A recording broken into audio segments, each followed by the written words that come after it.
Guys, don't shoot me. Don't shoot me. I'm back. I'm back. I'm back. I know I only missed one day, right? But I gave you guys 4 videos on Saturday. But I was in Dublin for the NFL. Went to go watch Minnesota Vikings versus the Pittsburgh Steelers. And that was a great experience, man. That was my first NFL game. But we'll get into that. I know you guys wanna hear about the football. So, what did we learn this week? First and foremost, I got to start with Barcelona. Barcelona are top of the league. Like I said, would happen by the end of the weekend. Barcelona are top of the league, a point clear with the goal difference absolutely flying.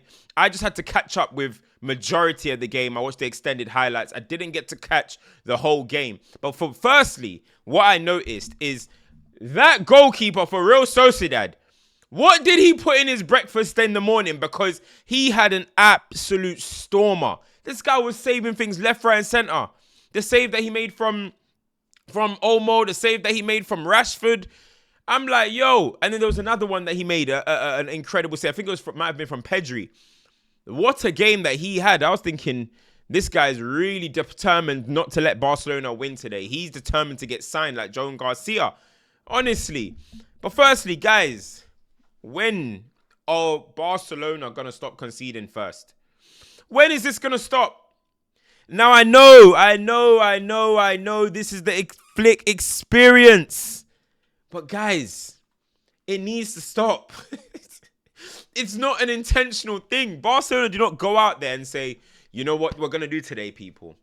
We're going to concede first. And we want to. That is not part of the plan. So somewhere in and amongst this, the plan from the off needs to be a little bit better.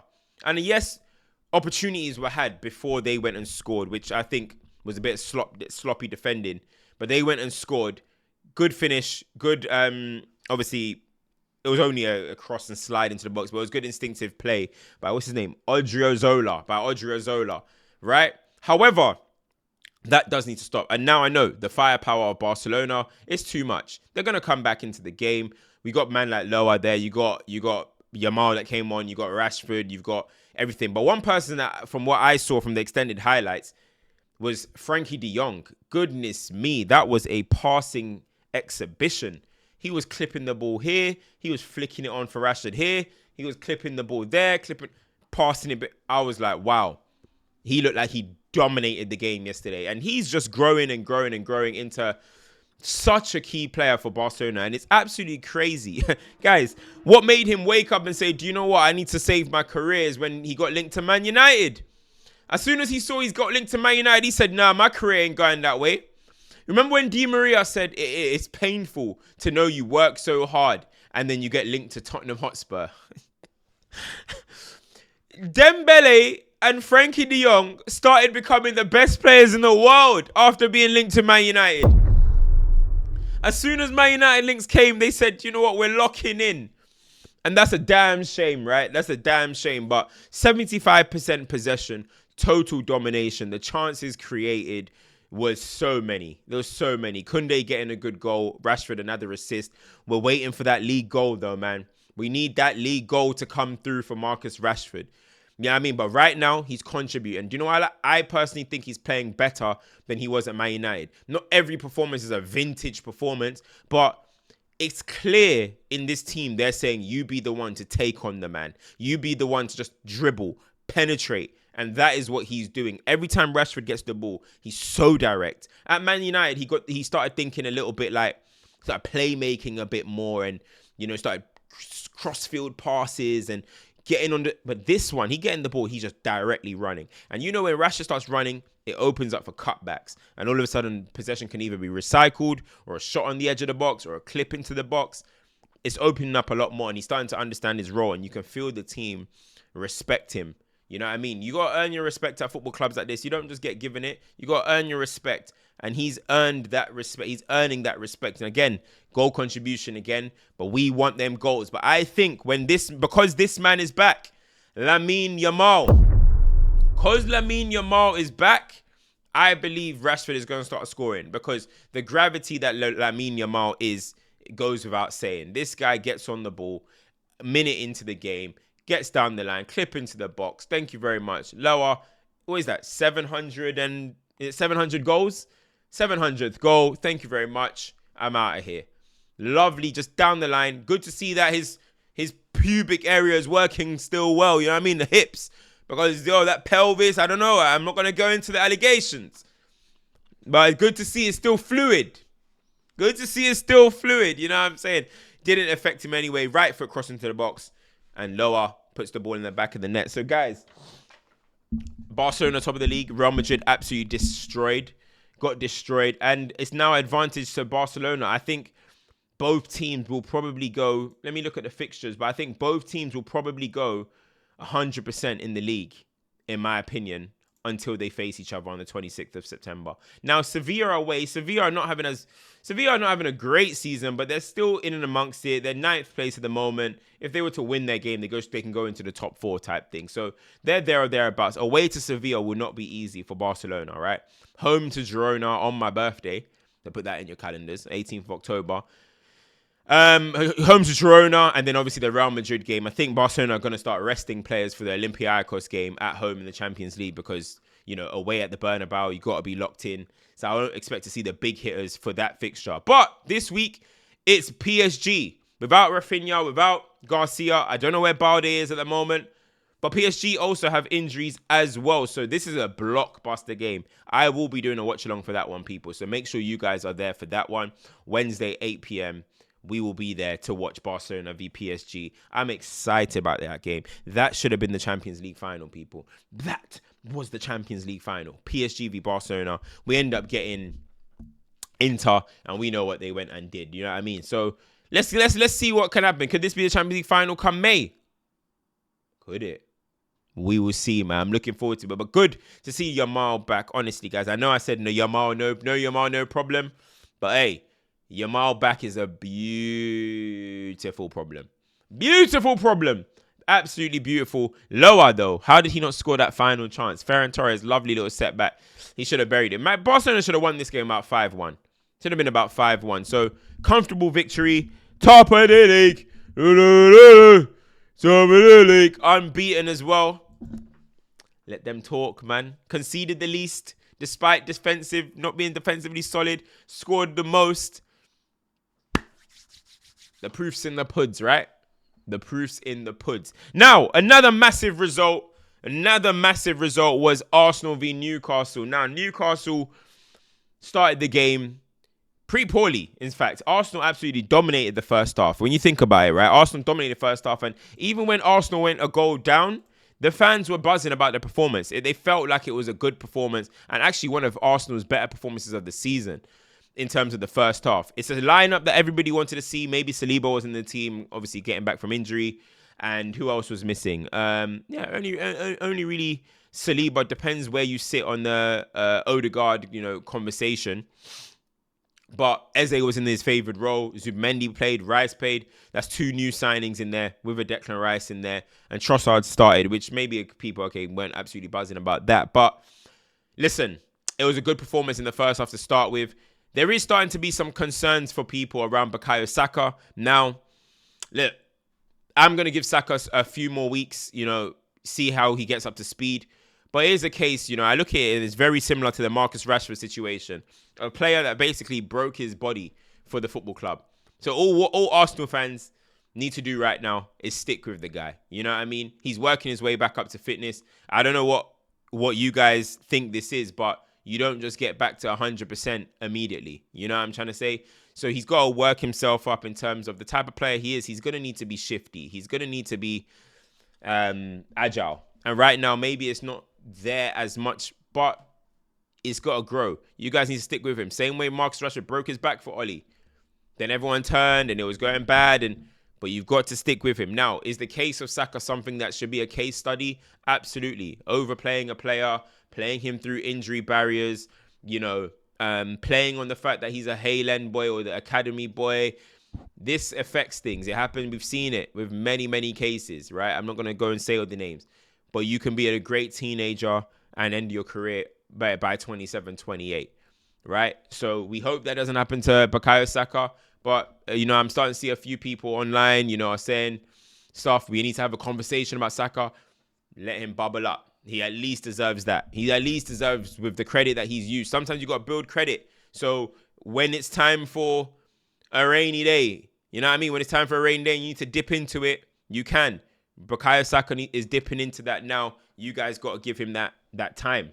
You got to give him that time. But Mikel Moreno coming off the bench and scoring again. This guy, bro. This guy scored more goals than anyone for Arsenal in 2025. This guy, aerial ability as well. Absolutely brilliant. And Arteta, I know, is probably the happiest man in the world seeing him score. Because you know Arteta absolutely loves Mikel Moreno. And one thing about Arteta is that when people question his decisions, he makes it clear. He's going to show you when they do well. Remember the Kai Havertz thing? You know what I mean? So I know he's buzzing about that great header that was, by the way, Mikel Moreno playing against his former club. Absolutely amazing header. Declan Rice, what a ball. And in that last 20 minutes, Declan Rice was willing the team forward. He was willing the team forward. And, you know, a lot of talk is about Zubimendi being the metronomic player who's going to be getting the ball off the back four. I don't know if I'm the only one that's seeing. It's Declan Rice that's doing nearly all phases. Now, I'm not trying to get onto Zubimendi or anything. I said what I think about Zubimendi before the season. I don't think he's amazing or anything like that. But I think Declan Rice is doing two people's jobs at the moment. I think he's making life even a bit easy for Zubimendi. I think Zubimendi needs to get his influence up in the team a little bit more. You know what I mean? And maybe it's by design, but I'm looking at the build-up. He's higher than Declan Rice a lot of the time. You know, and a lot of the talk about Declan Rice is that, you know, he can't play in the six, he can't receive the ball. But I'm seeing a lot of times it's him doing it and getting the ball and being a risk taker. And of course, he got his goal. You know what I mean? Absolutely brilliant header as well by Gabriel. Now, let's get into the talking points. I'm going to get into the Gabriel thing in a sec. Because what did I say the other week? Well, I'll get into that. Firstly, it's a penalty, right? It's a penalty, in my opinion. The touch was very, very faint. And if he weren't in the way, even with that small touch, Gyökeres would have went round and scored, in my opinion, right? Gyökeres absolutely overdid it. He overdid it. He exaggerated. And I think that is actually what messed it up because of the exaggeration. Absolutely. But VAR in that Newcastle-Arsenal game had an absolute meh. That was a penalty. Gabriel gave away a penalty with his slide tackle handball. Somebody took a shot in the box. I can't remember who it was. And it hit the player's hand. Arsenal player shot and it hit a Newcastle player's hand. That was probably a penalty. There was probably 3 penalties today not given. VAR had a meh. And they need to, Howard Webb, you need to be summoned to the stage. Howard Webb, we need to talk to you, bro. Because this is your organization. You're in charge of this. And at the moment, decisions are getting worse and worse and worse. And the worst thing about it is that they are all going to VAR. It's not even like the referees messing up. They're going to VAR and you're still getting the decisions wrong. Mo Salah's handball the other day, that is scandalous stuff. You know, that is scandalous stuff.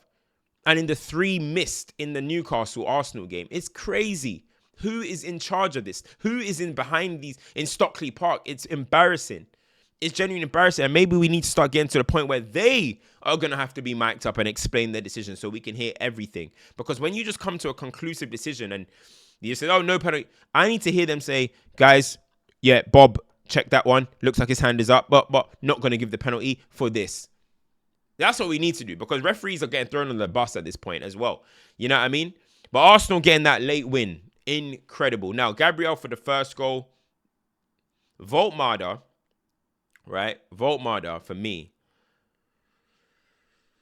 looks a good player. We got Crouchy 2.0. Have we got Crouchy 2.0, people? I think he looks like a good player. I'm looking at him. I'm looking at his aerial ability. He's got a silky touch.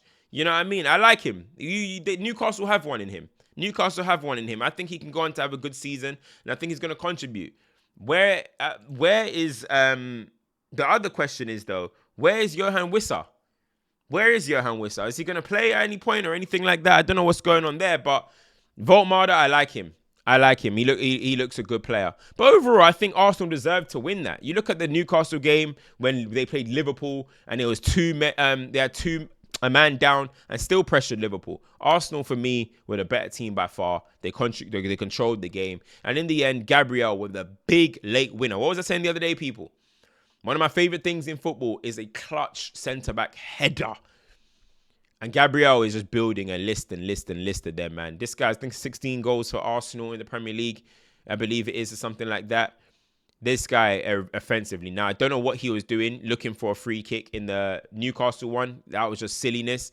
But this guy, people, aerially, when it's time to attack corners, VVD, Nemanja Vidic for me was unbelievable. John Terry, people in the past, there was people like Steve Bruce, Tony Adams, and these type of guys, Vincent Kompany.